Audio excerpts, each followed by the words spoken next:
Hola espectador, espectadora y cualquier persona que no se identifica con un género en específico. Bienvenidos, bienvenidas y bienvenidos a este primer episodio de Gatito Miau, un podcast dedicado a tener largas conversaciones sobre el mundo audiovisual. Yo soy el gato Resh, un menino el cual comparte casa con el licenciado en medios audiovisuales Alejandro Sebastián, lo cual me ha vuelto a mí un lindo gatito y no un conversador de cine. Hoy vamos a hablar de la película In the Mouth of Madness, o como fue traducida en español, En la boca de la locura, en la boca miau, en la boca del miedo o al borde de la locura, dependiendo en qué país vivas. Película del director John Carpenter. Y antes de platicar sobre esta película, te debo de confesar que hoy es 19 de mayo del 2021. Y la conversación que vas a escuchar es del 18 de julio del 2019. Que fue cuando me animé a grabar por primera vez, así que se puede decir que ahora tengo un poco más de experiencia, o al menos intento expresarme mejor. Miau. Miau. Una bola de pelos. Miau. Miau. Miau. Y también podrás notar que mi voz es distinta, así como la calidad del sonido. Y es porque cuando grabé este episodio, lo grabé con el celular. Y entonces, ahora mi roomie se compró un micrófono y es el que estoy utilizando. Así que te agradezco tu paciencia y espero que lo disfrutes mucho. Miau, miau, miau, miau, miau, miau, miau. Explicando eso, ahora sí te dejo con mi yo del pasado. Miau. El cual hace su debut como conversador de cine, pero con toda la intención de mejorar. Gracias por pasar este tiempo conmigo y bienvenidos sean. Gatito, muchas gracias por estar aquí. Soy un gatito, soy el gatito Resh. Miau, miau, miau, miau. In the mouth of madness. In the mouth of madness.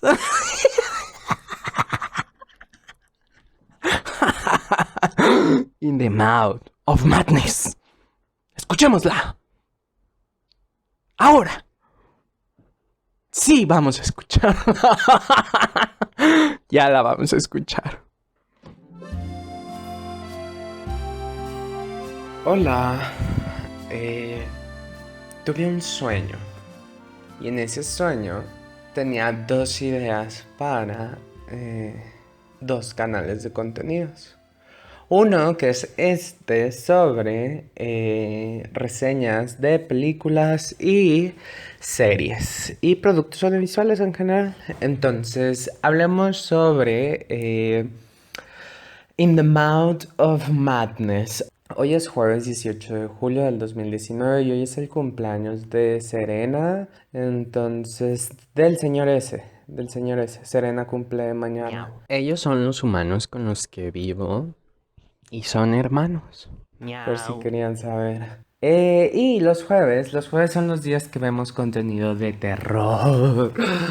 Terror, misterio, suspenso. Pero principalmente terror.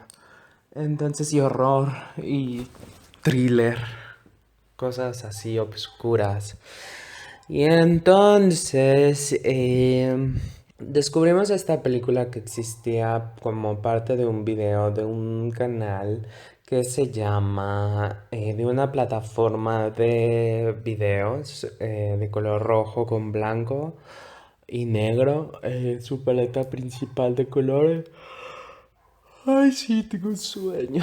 Y entonces lo vimos, era un top y el canal se llama Cthulhu TV y entonces, porque estábamos buscando contenido de Cthulhu y de Lovecraft y entonces surgió así. Entonces, para los amantes de Lovecraft y de Cthulhu, poco contenido van a hallar hasta el momento, ahorita en este año, en esta fecha, que es 18 de julio del 2019, sobre Cthulhu y sobre Lovecraft. Más bien es como solamente el nombre, pero habla en relación a productos audiovisuales que se relacionan con criaturas Lovecraftianas. Entonces, platico de esta y que forma parte de una trilogía de John Carpenter.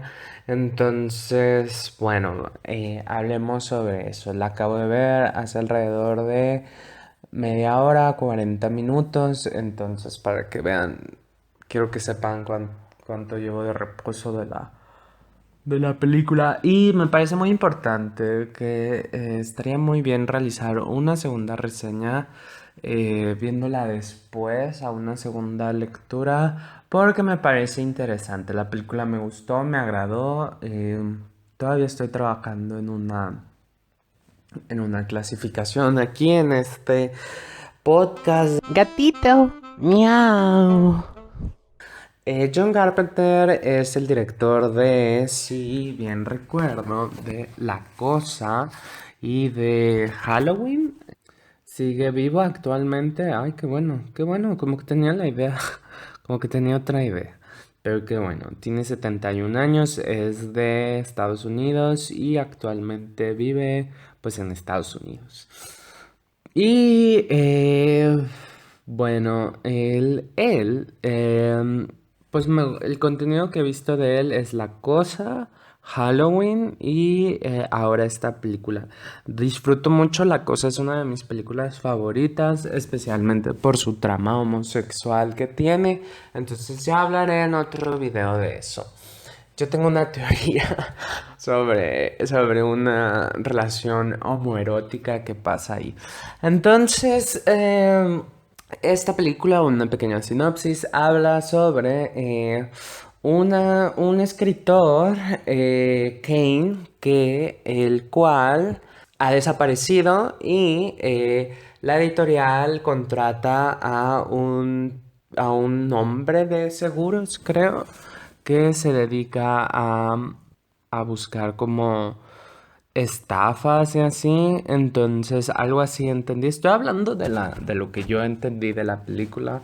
Entonces, la empecé a ver ayer en la noche. Dije ya alrededor de las 3 de la madrugada. Y dije, ay, me parece bien verla a estas horas. Pero me estaba quedando dormido.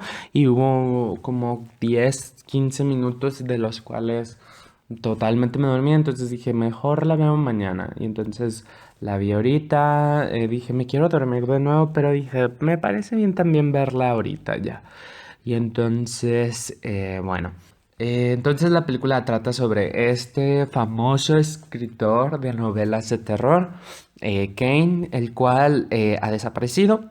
Y la editorial contrata a un vato de seguros para buscarlo.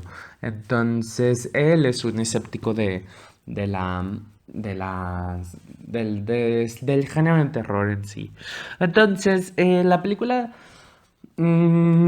funciona bastante bien. Tiene la calidad John Carpenter, o sea, que te mantiene como en un misterio sobre, al principio casi todos los primeros 40 minutos de dónde está el escritor y hasta cuando ya lo llegas a ver es como muy interesante, te mantiene, o sea, me mantuvo como muy a la expectativa y a la par, cuando llegan al lugar que se supone, porque lo que pasa es que aquí ya entramos en territorios de spoilers o de avances, así que pues bienvenidas y bienvenidos a Gatito Miau. A las personas que ya vieron esta película sabrán de qué estamos hablando, ¿verdad? Entonces llegan a este pueblo que supuestamente es un pueblo que escribe él en una de sus novelas y al parecer es algo real. Me pareció muy interesante el modo en cómo lo halló, o sea, como siento que va a ser una tendencia hacia el futuro Ya algunos videojuegos hicieron eso, de que de la ficción pasan a la realidad. Entonces, el modo en que las portadas se juntan y así fue como muy interesante. Me recordó a un juego que estamos jugando mis humanos y yo que se llama Exit. Tal cual, es como eso de ir armando y recortando y descifrando cosas. Entonces, ah, sí, entonces se me hizo muy interesante cómo llegaron a eso. Y ya cuando llegan al pueblo, la iglesia, o sea, wow, el decorado, o sea, desconozco si es un edificio real, pero qué impresionante, o sea, qué impresionante. Fue como, tiene una estructura muy llamativa, muy oscura, o sea, muy así, pero a la vez como muy atractiva, pues. Entonces, ah, el actor que interpreta a Kane era totalmente el poco esperado como lo imaginaba.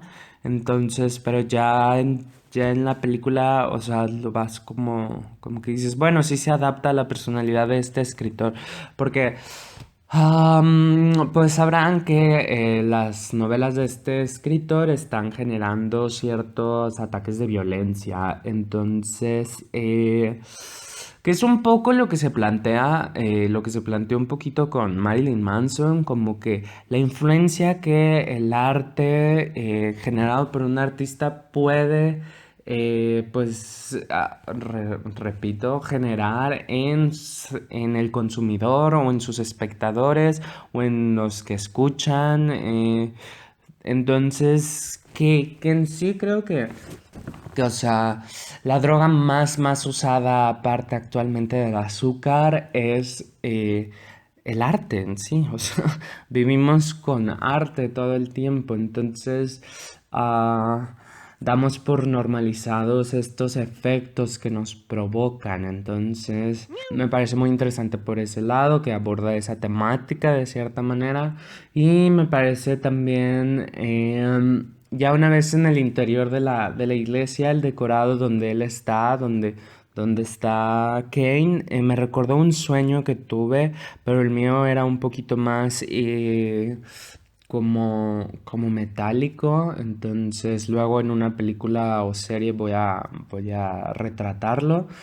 Pero me pareció muy atractivo esa atmósfera como de infierno o que te remite a ese espacio como infernal, así como este espacio que me hizo pensar mucho cómo muchas películas de terror tienen influencia en la iglesia. Vemos eso en las cruces, vemos eso en esta idea mesiánica de Kane, que lo menciona él incluso, la Nueva Biblia, o sea, entonces me parece muy curioso cómo esta religión influye e inspira a tantos artistas a generar historias de terror, que es adecuado en cierta manera porque si lo vemos, o sea, esa religión se basa sobre una persona torturada, entonces, o basa mucho de sus elementos sobre su signo principal es una persona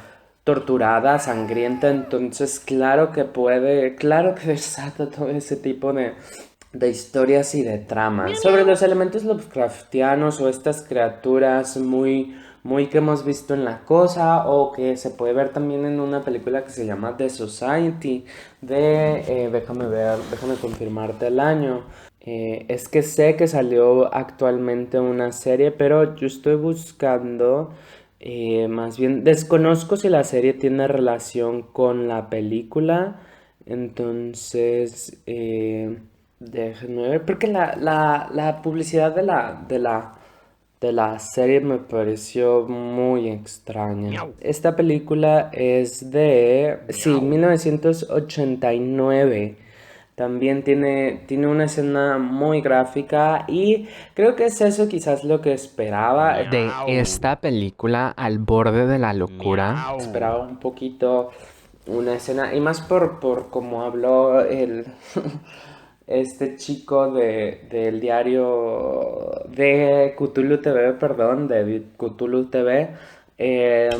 Esperaba una escena como muy gráfica en ese sentido y poco lo tiene. O sea, poco para los y las amantes de las películas De body horror, horror del cuerpo. de así como escenas muy gráficas con este tipo de criaturas que se entremezclan con los cuerpos o que el cuerpo se transforma en una criatura.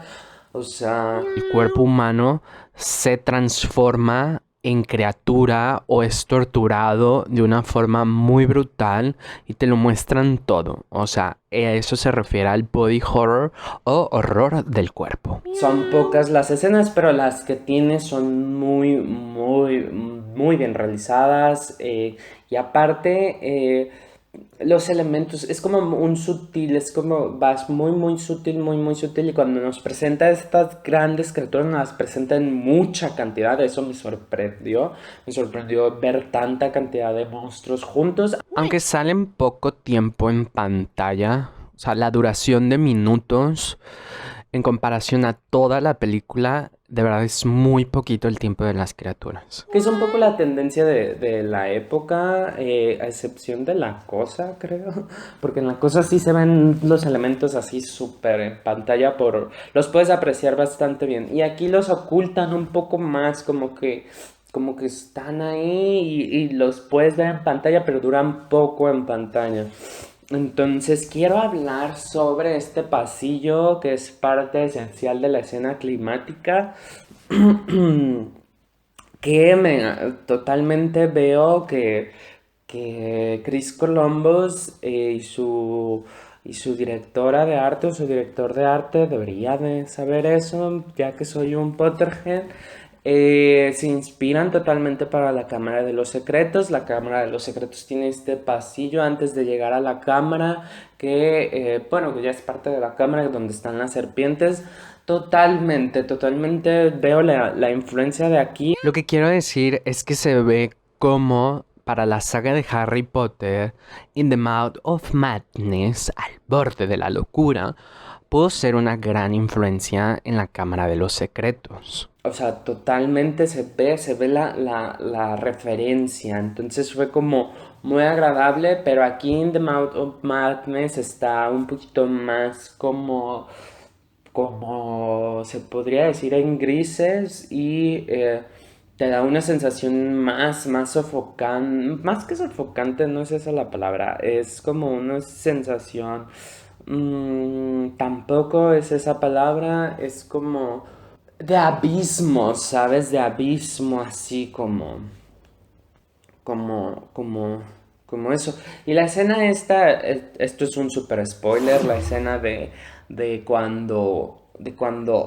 Kane se rompe la cara, pero en vez yo dije, ay, se va a transformar en un monstruo, pero no, se vuelve como un hoyo negro, como ficción, se vuelve el libro, vemos letras, o sea que me gustaría leer esas letras, por eso quiero volverla a ver, darle una segunda lectura más detallada, más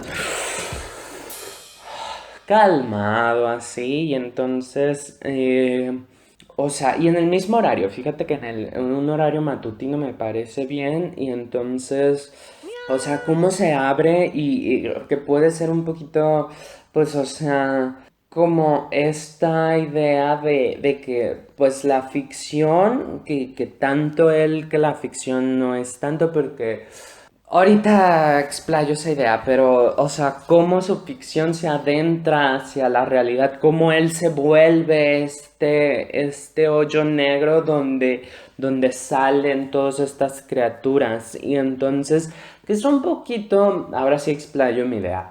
Un día estaba en un bar platicando en una cita con Monstruo y entonces una muy agradable cita que si me hubiera besado ahí, o sea, lo hubiera mm, respondido incluso, aunque su lengua su lengua es muy particular porque tiene Lengüeta. bolitas, una textura de bolitas, o sea, muy marcada, y entonces fue extraño el primer beso, entonces, bueno, estábamos hablando de Bjork, que él me estaba enseñando a pronunciar bien su nombre. y él es más fan que yo de ella actualmente, entonces espero que sí se pronuncie así. Yo usualmente obviamente la conocía como Bjork, pero es Bjork.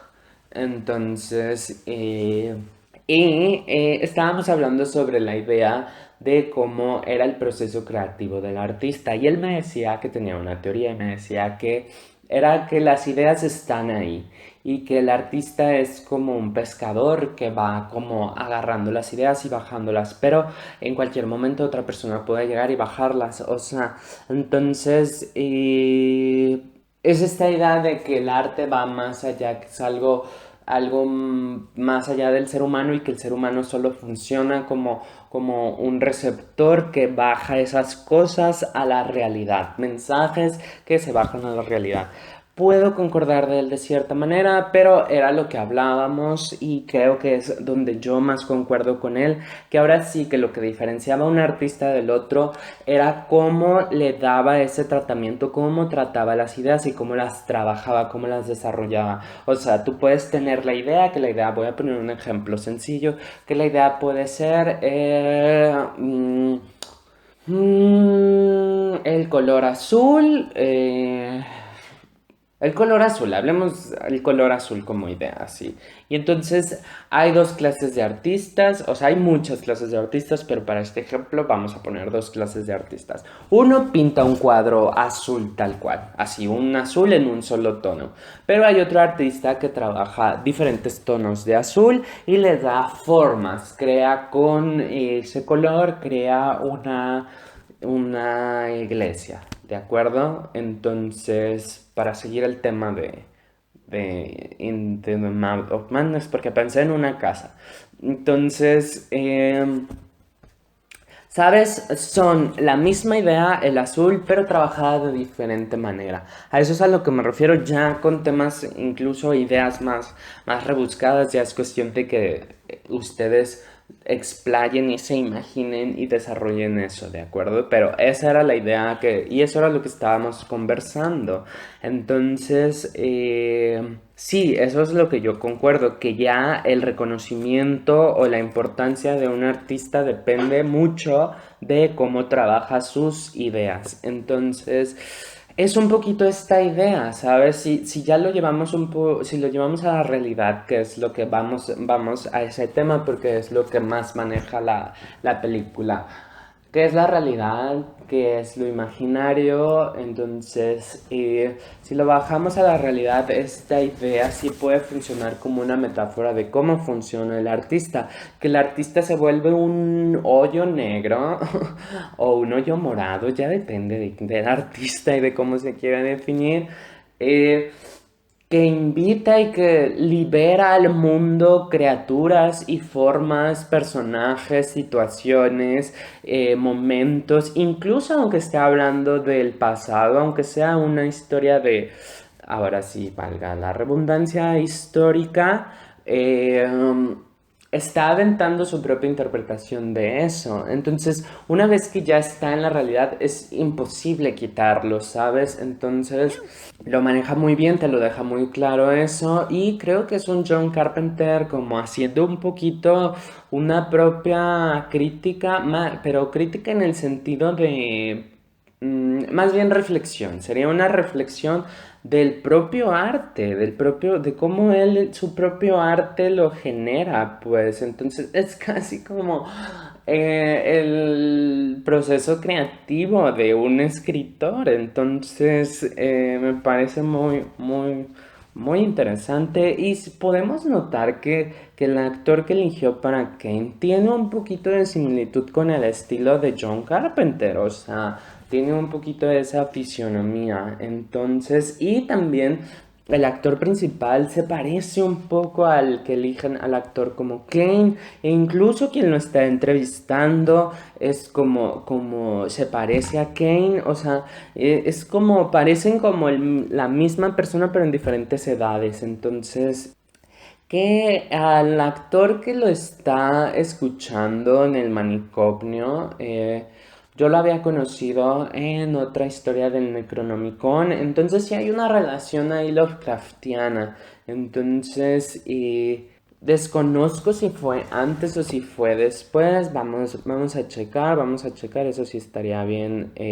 La película de las que yo le hablo, el Necronomicon, es un compilado de 3 cortometrajes que están muy buenos, cada uno más perturbante que el otro. El tercero me parece, ay, una locura, de verdad, que una locura.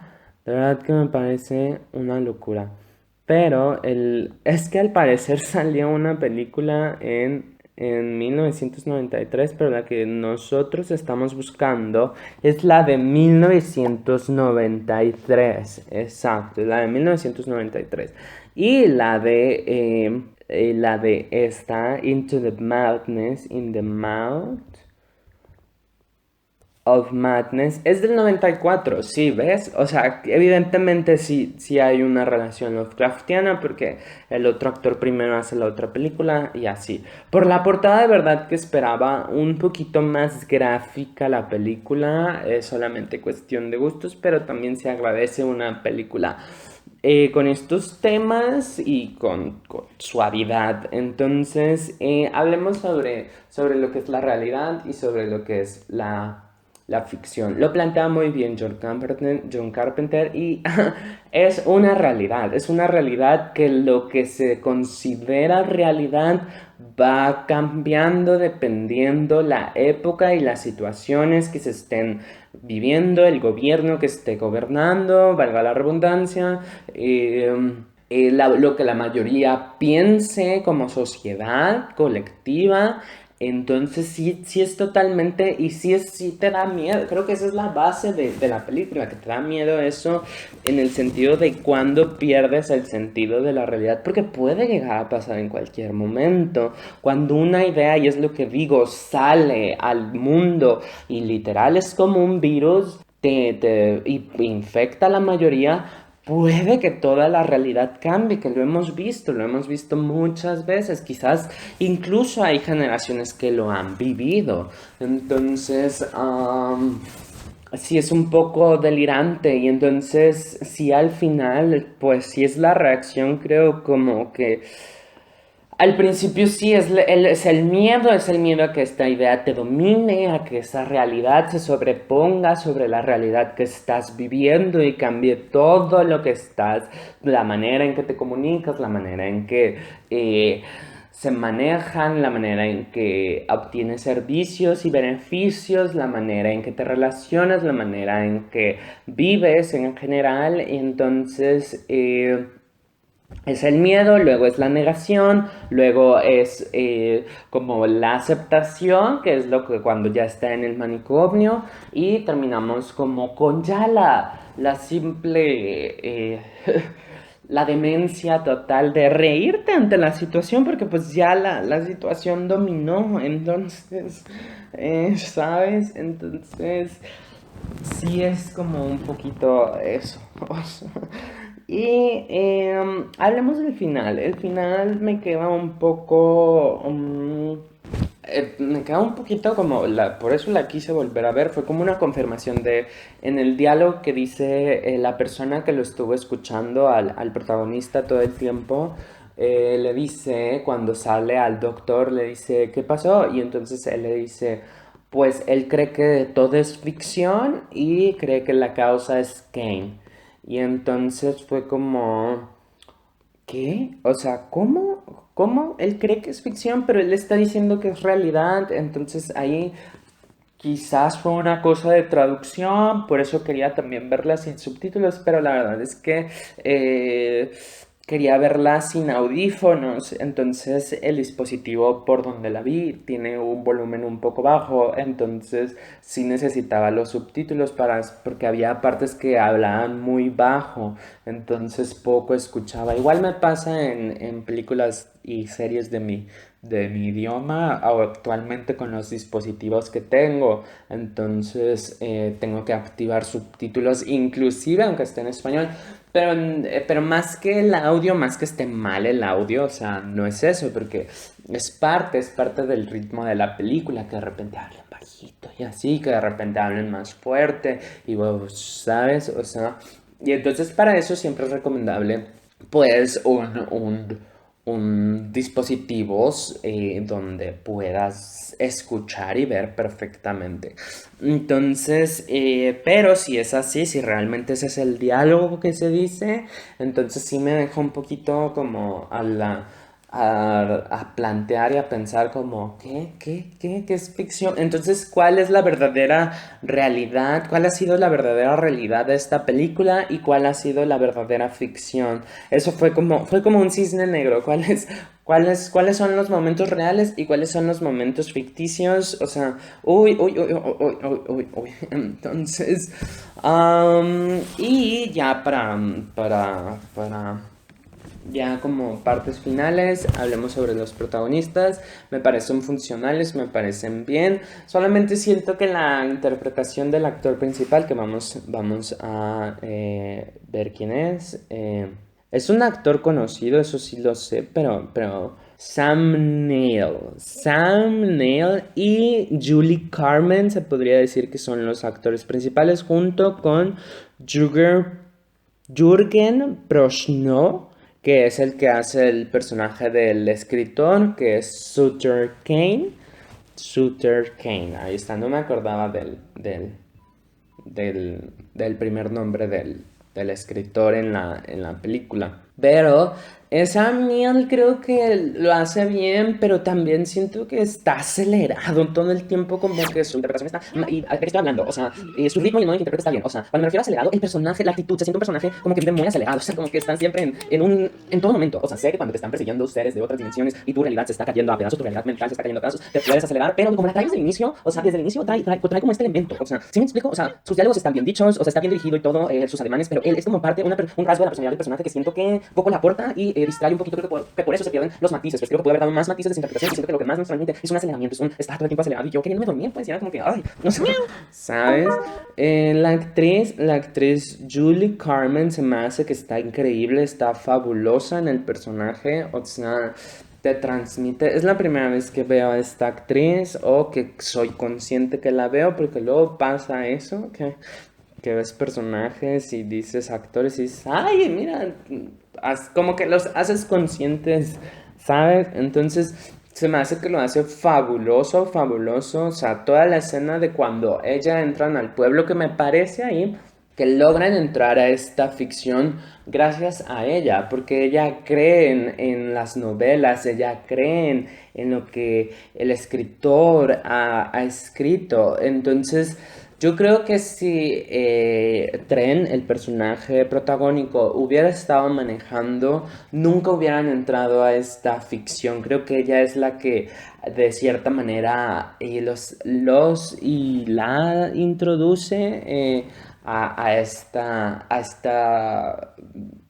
locura de Sutter Kane, de Shooter Kane. Entonces, sí, la parte en que ella está volteada así y que está toda así, que la cabeza le está colgando y que está un poquito más grande la cabeza y que se está riendo, ay, me pareció súper perturbante, una onda muy Claymore para los amantes del manga y el anime. O sea, de verdad que fue una onda muy Claymore.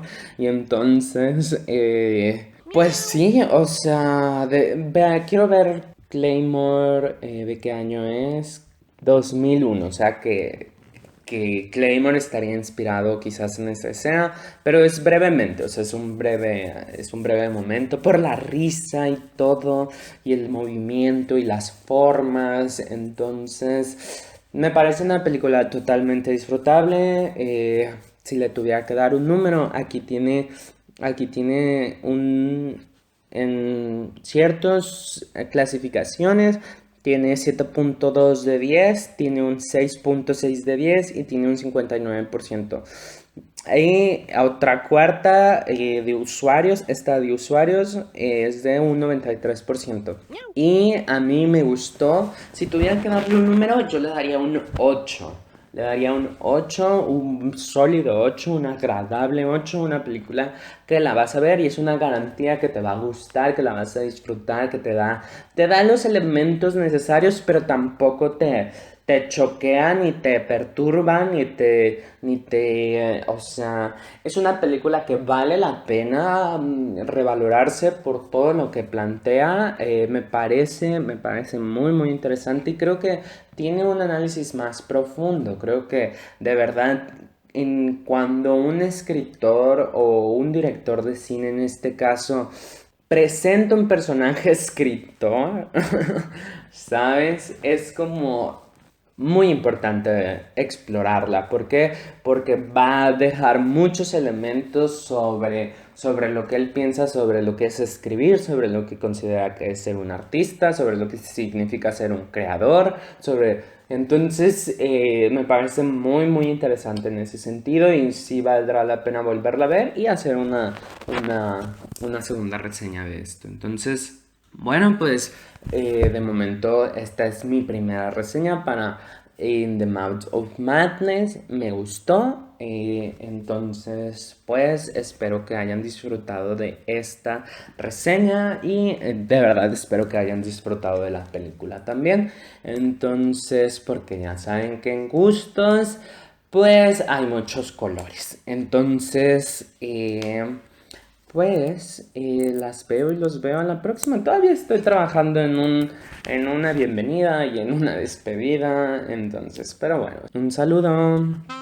¿Qué tal? Soy el Gato Resh del 2021 para agradecerte tu tiempo aquí conmigo y despedirme. ¿Qué te pareció este primer episodio? ¿Te gustó la reseña? ¿Te entretuvieron mis maullidos? ¿Tienes curiosidad de mis romances felinos? Miau, miau, seducción. Puedes responderme en mis redes sociales, Gatito Podcast, en Instagram y Facebook. Pronto a abrirse más redes sociales. Miau, miau, miau, miau. Para de esta manera seguir la conversación de In the Mouth of Madness y el mundo audiovisual. Si tienes curiosidad, en el podcast conversaremos de películas de todos los géneros, así como también de videoclips, documentales, comerciales, y habrá también capítulos en los cuales te enseñaré cómo producir un producto audiovisual. Así es, vas a poder aprender a hacer tu gran película. Algo así como una pequeña clase impartida por un gato. El Gato Resh. Eres lo máximo, eres la mejor, eres guapísimo, vales mucho y te quiero tener aquí conmigo en el siguiente episodio. De momento me despido para encontrarnos en la próxima conversación del mundo audiovisual. Mi nombre es Resh y miau, miau.